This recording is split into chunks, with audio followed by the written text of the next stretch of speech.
friends, welcome back. Mrs. McBride coming to you straight from my kitchen table. I've got another exciting lesson for you today about capacitors, and for those of you who have been playing along, you should notice that this is the last page of the note packet. So normally we would be having a big old test, but we're not. So just as an FYI, our next unit that we're going to start is on magnetism, so that'll be pretty exciting. All right, here's a joke for you. Why did the wood fall asleep? It was bored. All right, what you need for today is the last page of your note packet, plus I'm going to do a couple of problems in case you want some extra work on a separate sheet of paper. So if you got one of those handy, that would be great. You need your calculator and you need your green sheet. Again, mine is white. So here we go, once you're ready. Now, not only can we talk about the size and shape of a capacitor, but we could put these capacitors in both series and parallel. Now, the nice thing is that the equations for these are similar to the ones for resistors. The bad thing about this is they're the complete opposite. Okay, so for example, when we're talking about resistors that are in series, we would say that Req is equal to R1 plus R2 plus R3. However, in series for capacitors, 1 over CEQ, or the equivalent capacitance, is equal to 1 over C1 plus 1 over C2 plus 1 over C3. So do you see how it's the same but opposite? All right, and then the same is true in parallel, that normally in parallel we would have said this was the equation for the resistors, but this time when we have capacitors in parallel, it gets the nice easy equation, C1 plus C2 plus C3, okay? So this, my friends, is the last thing that we need to put on our green sheet for electricity. Okay, so I'm not sure where you want to put this. I'm gonna just write it up here that when we have series, we get 1 over CEQ equals 1 over C1 plus 1 over C2 plus 1 over C3. And when we're in parallel, we get CEQ is equal to C1 plus C2 plus C3. Okay, and then we're officially done. And again, I'm sorry that mine doesn't look so great, but we should be done with this. And then we're gonna be ready to do magnetism on our next panel on the back. All right, so let's see what this looks like. So this particular practice problem says calculate the equivalent capacitance, CEQ, for this circuit. What is the charge on each capacitor and what are the readings on the voltmeter? Okay, so charge, so this is the way I think of it, that capacitance works sort of like resistance, right? Sort of like it. Charge works sort of like current, and voltage is voltage, okay? So when you look at this and say to yourself, this is a series circuit, we know that the charge on each capacitor should be the same because charge works the same way as current does, okay? And we should also be able to say that the voltage should add up. So the voltage here plus the voltage here should equal 12, okay? So it works very similarly. Here we go. So first thing we're going to do is calculate the equivalent capacitance. So I look at these and say these are two capacitors that are in series. So unfortunately, we need to use this equation. So here we go. We get 1 over CEQ equals 1 over 4 plus 1 over 6. Okay. Let's calculate. Here we go.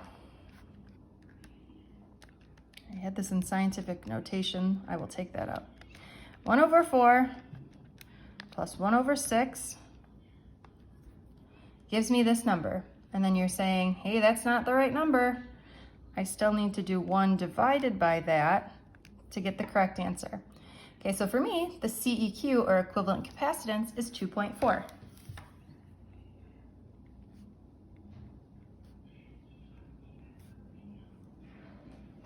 All right.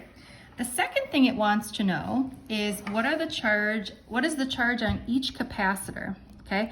Well, we know that charge is like current and the charge is the same here. So we can use our equation here, QVC.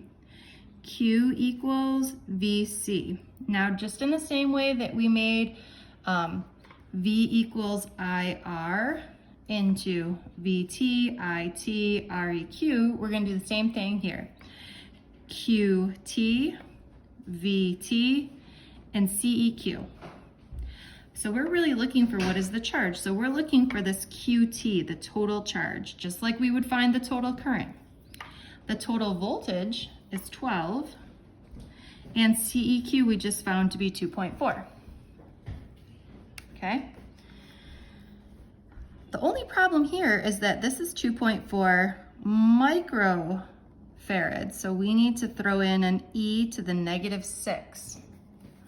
So if we're calculating, we're going to have 12 times 2.4 e to the negative 6. Okay? Or we get 2.88 e to the negative 5. So my total charge, or the charge on each piece, is going to be 2.88 e to the negative 5 coulombs. Okay? Now if you wanted to, you could have also done that this would have been 28.8 microcoulombs. That would have worked too. Either way you feel comfortable. Okay? And that was the charge on each capacitor. And last but not least, it wants to know what are the readings on each. So if we were to find the voltage of just one piece, right, we could use just Q equals VC. Now we know that the charge is the same. We're looking for the voltage, and we need the capacitance for just this capacitor, 4 e to the negative 6. So if I take this number and I divide by 4 e to the negative 6, I find that this guy's voltage is 7.2. Okay, I can do the same thing for the second one.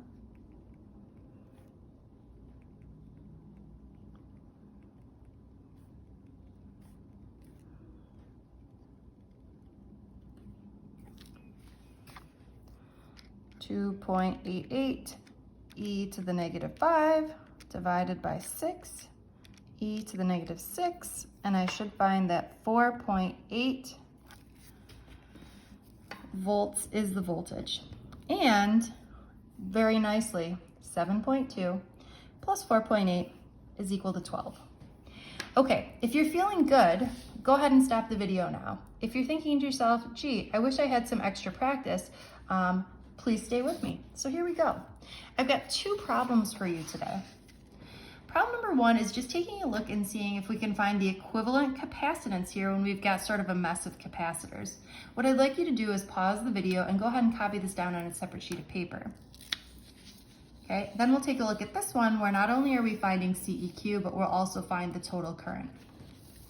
Okay, if you're ready, let's go with problem number 1. All right, when you look at this, what do you see? Do we see any 2 capacitors that are totally in series or totally in parallel? Hopefully you are saying to yourself, aha, these 2 right here are in series, okay? So if they're in series, I'm gonna go ahead and redraw and make them into 1. Okay, this was my 9. Now I'm not going to worry about the micro because I'm just going to throw that in at the end. Okay, so how do I figure out this though? Those 2 are in series, and when we're talking about capacitors in series, unfortunately, those are the tough ones where we have to do the 1 over. Okay, so for me, I'm going to do that 1 over CEQ is equal to 1 over 60 plus 1 over 20. All right, let's calculate. 1 over 60 plus 1 over 20 gives you this number. You should be saying, that's not the answer though. We still need to divide 1 by that, and we should find that the answer here is 15. Okay, so this one becomes 15. Next thing we're gonna do is we're gonna say, okay, do you see any two capacitors that are totally in series or totally in parallel? When I look at this, I see two that are in parallel. And since they're in parallel, that makes life easy for us, right? Because since they're in parallel, I just get to add them. So if I add, I should get a value of 24. So here we go. So now I can replace this whole mess with one capacitor that has a value of 24, okay? Last but not least, now I have two capacitors that are in series. Let's go ahead and get these together.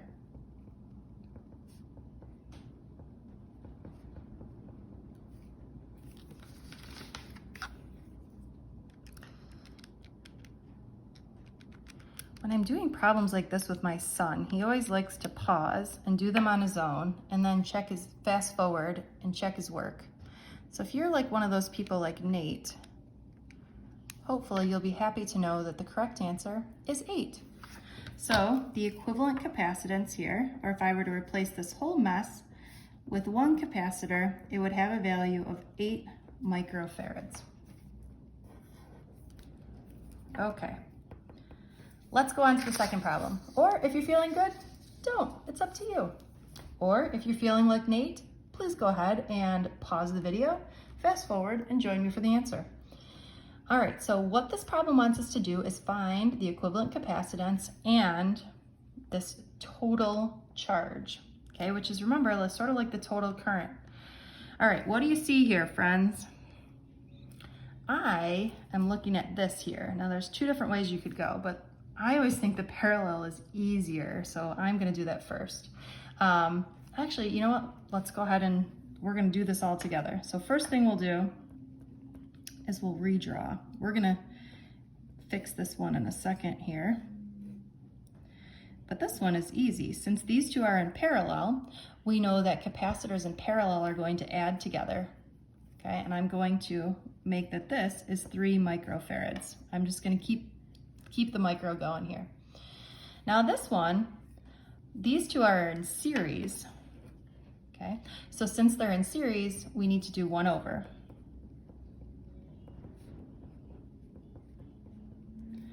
Okay, hopefully you're saying this is math I can do. 1/6 plus 1/6 should give me 2/6 or 1/3, which means that my CEQ should equal 3. Okay, what do I do now? Well, these two are both in parallel. And if they're in parallel, that means that we get to add them. So this becomes 6 microfarads. All right, so this right here, friends, this is my CEQ. All right, last but not least, it wants to find QT. So we use our equation QVC, but again, we make this QT, VT, and CEQ. So my QT is what I'm finding. My total voltage is 40, and my CEQ is 6 microfarads, okay? What I personally would probably do is, you can do this one of two ways. I would probably multiply 40 by 6, and I would get 240 microcoulombs. However, you could also multiply this by 6e to the negative 6, and you could do 40 times 6e to the negative 6, and you could get an answer of 0.00024 coulombs. Does it matter? Nope. It's just a personal preference. All right. Thanks, friends. See you soon.